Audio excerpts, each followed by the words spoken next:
Hi, I'm Amy Bodkin, Special Needs Consultant at A Charlotte Mason Plenary. As a part of our free 20 Principles study that we offer at A Charlotte Mason Plenary, I will be covering Principle number 1 today from a special needs perspective. Many times people ask me, how do you adapt the Charlotte Mason method for special needs families? And the key is going back to the principles. It's not about partying like it's 1899 and doing things exactly the way that Charlotte Mason did. It's about understanding the principles and then applying those to your homeschool, to your home, to your life. So today we're going to start with principle number 1. Children are born persons.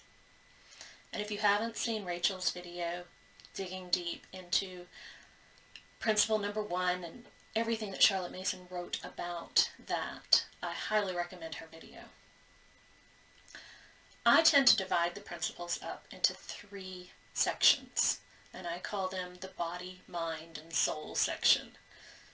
Because if you think about it, people are physical body, mind, but also that spark that's not their body and not their mind. Whether you call it your soul, spirit, there's so many different names for it. But that part that we can't quite touch. So the first 8 principles I like to call the body principles because they regard how we physically treat people and how we physically treat our children especially.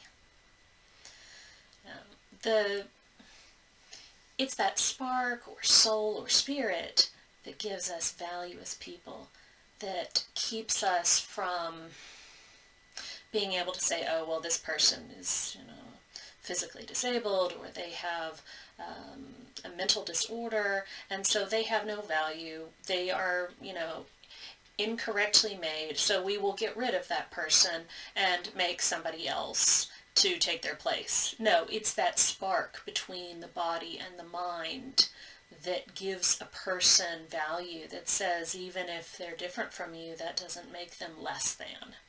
And so this principle is incredibly important and fundamental to homeschooling special needs children especially. And that was what was going on about the time that Charlotte Mason was writing this, because she lived during World War I.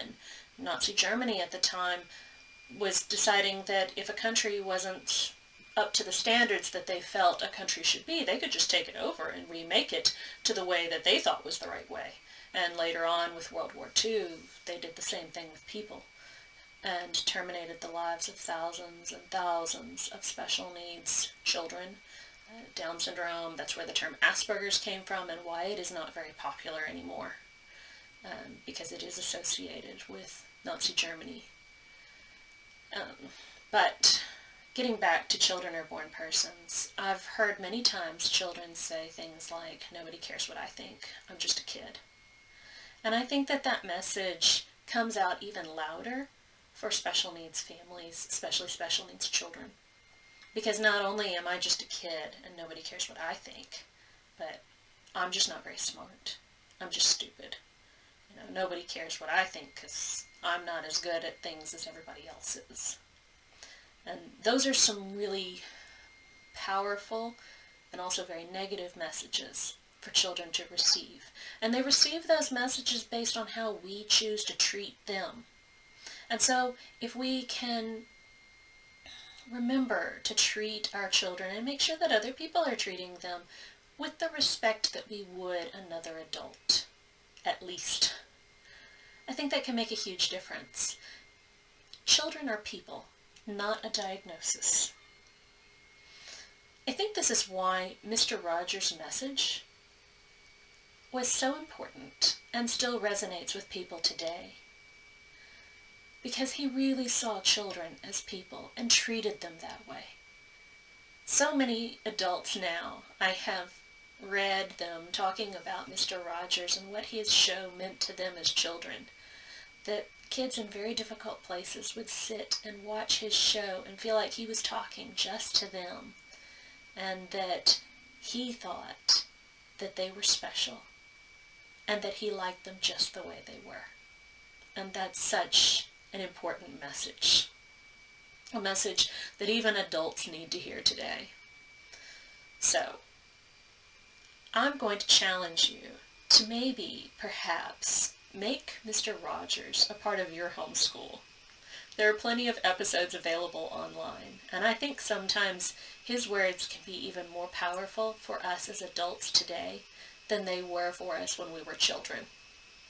And I think that Mr. Rogers is a person that Charlotte Mason would have had a great deal of respect for, and probably would have encouraged families to watch as a part of their homeschool day, just because of the way that he taught children and also adults to see people as being special, just the way they are, because there's no one in this world who is like you.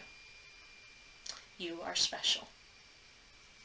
Join us next time for principle number 2, and make sure that you subscribe to the Plenary YouTube channel and click the bell so you get notified as soon as new episodes and videos are released.